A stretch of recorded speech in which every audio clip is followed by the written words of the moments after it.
હજારો લોકોના જીવ સાથે રમત રમતા લોકો બેફામ છે। જ્યાં ઝી 24 કલાકે આ પર્દાફાશ કર્યો અને મહેસાણામાં ઝી 24 કલાકના સંવાદદાતા પર હુમલાની ઘટના અસામાજિક તત્વોએ કરી છે। ફૂડ એન્ડ ડ્રગ્સ વિભાગના રાજમાં નકલી પનીર બનાવતા લોકો બિંદાસ છે। મહેસાણાના વિજાપુરમાં નકલી પનીરની ફેક્ટરી પકડાઈ અને 1,29,800ની કિંમતનું 649 કિલો નકલી પનીર ઝડપાય છે। વાત અહીંયા નથી, 32,000થી પણ વધુ 238 કિલોનું પામોલિન તેલ પકડાય છે। વાત અહીંયા પણ નથી।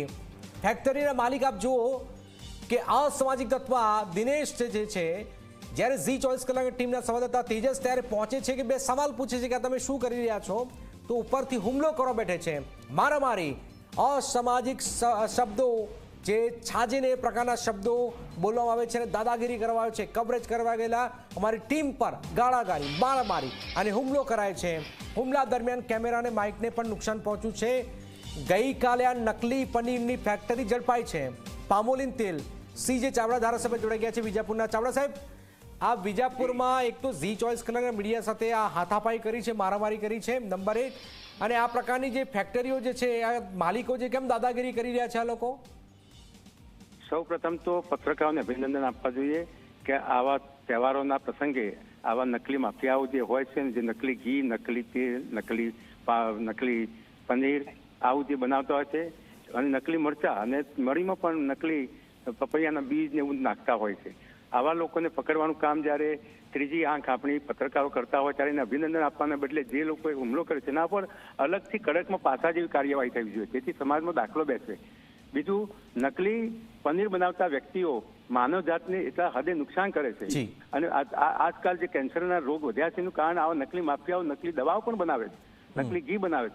તો આપણે બધા જ્યારે એને ઉઘાડું પાડવા માટે પત્રકારો જ્યારે આવું કામ કરતા હોય ત્યારે એવા લોકોની સામે અને હુમલો થતો હોય ત્યારે એવા લોકોની સામે કડકમાં કડક પગલાં લેવા જોઈએ। હું આગામી સંકલનની મિટિંગમાં આ મુદ્દો લઈશ અને કલેક્ટરને કહીશ કે આવા લોકો ઉપર પાછળ સત્ર આપણે ઉગામવું જોઈએ, જેથી સમાજમાં દાખલો બેસે। અને એક તો ચોરી કરે છે, એક તો માનવ જાતને નુકસાન કરે છે, આરોગ્યને હાનિ પહોંચાડે છે, કેન્સર જેવા ભયંકર રોગો કરવાનું કામ કરી રહ્યા છે।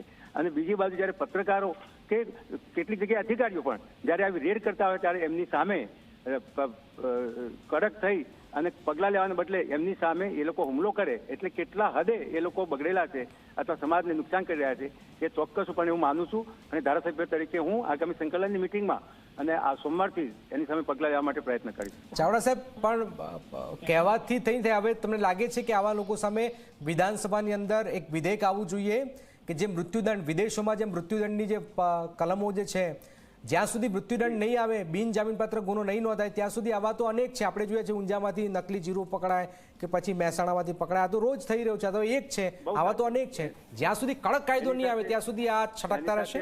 ચાવડા સાહેબ, આપની એ વાત સાથે હું સંમત છું અને સરકારમાં પણ એના માટે પ્રયત્નો કરીશું। બિલકુલ, આભાર ચાવડા સાહેબ। આપ જોઈ રહ્યા છો કે એમને કહ્યું છે કે અમે પ્રયત્ન કરીશું, પણ આગામી સમયમાં આવા જે માફિયાઓ જે છે એમની સામે એક્શન લેવાશે। એસપીએ વાત કરી છે ઝી 24 કલાક સાથે કે તાત્કાલિક ધરપકડ કરાશે। ત્યાર પછી સાંસદે પણ પોલીસને કહ્યું છે કે આ બિલકુલ નહીં ચલાવી લેવાય। આપ જોઈ રહ્યા છો અસામાજિક તત્વો કઈ રીતે બેફામ બની રહ્યા છે। મહેસાણામાં ગુંડાઓનો કોઈનો ડર જ નથી, એ રીતે આ સફેદ કપડાની અંદર અસામાજિક તત્વો છે। આપ તમે જોઈ લો કે સફેદ કપડાની અંદર આ અસામાજિક તત્વ જે છે, અને આવા લોકો સામે પોલીસે તાત્કાલિક ધરપકડ કરવી જોઈએ। એને 2 ગુના કર્યા છે। એક તો હજારો લોકોની જે જિંદગી જે છે એની સાથે ખેલવાડ કરી રહ્યો છે, હજારો લોકોને ધીમું ઝેર આપી રહ્યો છે, ધીમું મોત આપી રહ્યો છે, નંબર 1। નંબર 2, ચોથી જાગીર જે છે એ સવાલ પૂછે છે અમારા સાથે તેજસ, આપ જોઈ રહ્યા છો, તો આટલી હડબડી કેમ? તેજસ અમારા સાથે, તેજસ, ધારાસભ્ય સીજે ચાવડાએ વાત કરી કે અમે આગામી સમય મિટિંગમાં વાત કરીશું, પણ એ કરીશું, થઈ જશે, એ જ વાત છે। પોલીસ શું કરી રહી છે આમાં? પોલીસે આ ક્યાં રહે છે, આ દિનેશ નામનો અસામાજિક તત્વ એ શું કરે છે, અને હાલમાં પોલીસ આવા અસામાજિક તત્વ સામે શું કાર્યવાહી કરી રહી છે? તેજસ, જનક, જે પ્રકારે આ ઘટના બની, પત્રકાર પર હુમલો કરવામાં આવ્યો, ઝી 24 કલાકની ટીમ પર જે હુમલો કરાયો, ત્યારબાદ સમગ્ર મામલે પોલીસ તો હરકતમાં આવી ગઈ છે। પોલીસ જે છે તે એક્શનમાં જોવા મળી રહી છે। પોલીસ દ્વારા હાલમાં તો તેની ફેક્ટરી પર જઈને તપાસ કરવામાં આવી, પરંતુ આ દિનેશ પટેલ નામનો જે આ વ્યક્તિ જે છે તે ફેક્ટરી બંધ કરીને ત્યાંથી ભાગી છૂટ્યો છે, ત્યારે હાલમાં તો પોલીસ દ્વારા તેની શોધખોળ હાથ ધરવામાં આવી રહી છે. મુખ્ય વાત કરીએ તો જે પ્રકારે સ્થાનિક ધારાસભ્યો હોય છે, ત્યારે સમગ્ર મામલે તેમની પણ કહી શકાય કે જવાબદારી કે આ પ્રકારના અહીંયા બેફામ જે તત્વો અહીંયા આ પ્રકારે આવા ધંધા ચલાવી રહ્યા છે, ત્યારે તેના સામે પણ જે છે તે કાયદાકીય શકંજો કસવાની ચોક્કસથી જરૂર છે. આ લોકો આ પ્રકારે ધંધા કરીને લોકોના આરોગ્ય સાથે જનક ચેડા કરી રહ્યા છે. લોકોને જે છે તે તહેવારના સમયે આ પ્રકારનું ઝેરી ખવડાવીને તેમના આરોગ્ય સાથે હાલમાં તો ચેડા કરી રહ્યા છે, ત્યારે તેમની સામે જે છે તે શકંજો કસો, કાયદાનો શકંજો કસો ચોક્કસથી હાલમાં જરૂર બની ગયો છે. હવે જોવું રહેશે કે પોલીસ દ્વારા કેટલા સમયમાં જે છે તે આ દિનેશ પટેલને અહીંયા પકડી લેવામાં આવે છે અને તેને જે છે તે સામે શું કાર્યવાહી કરવામાં આવે છે તે જોવું રહેશે. બિલકુલ બિલકુલ તેજસ આપણી પાસે આવીએ છીએ. આપ જોઈ રહ્યા છો ઝી 24 કલાક અને ઝી 24 કલાક પર હવે આ માત્ર એક ઘટનાક્રમ નથી. કાયદો લાવવો પડશે વિધાનસભાની અંદર. ભેળસેળિયાઓ સામે કાયદો બનાવવો જરૂરી છે. સીજે ચાવડાએ પણ વાત કરી છે અને તમામ લોકો એ કરી રહ્યા છે કે આવા લોકો જે છે આજે મોત થઈ રહ્યા છે, હાર્ટ એટેક આવી રહ્યા છે, એના મૂળમાં આ જ છે. હું સરકારમાં કાયદો બનાવવા રજૂઆત કરીશ. સીજે ચાવડાએ વાત કરી છે ભેળસેળીઓમાં ડર હોવો જોઈએ, જરૂરી છે, પણ ડર નથી. આ સૌથી મોટો સવાલ છે. વિધાનસભામાં કાયદો પસાર થાય, મૃત્યુદંડની સજા થાય, સજાની જોગવાઈ થાય, ત્યારે આપણે માનીશું કે આવા લોકો હવે છાકટા નહીં બને. પણ આપ જોઈ રહ્યા છો કે જે સિસ્ટમમાં જે લૂપ જે છે, પણ હવે વાત ગાંધીનગર સુધી આ પહોંચવી જરૂરી છે. રોજબરોજ આ પ્રકારના ઘટનાઓ સામે આવી રહ્યા છે.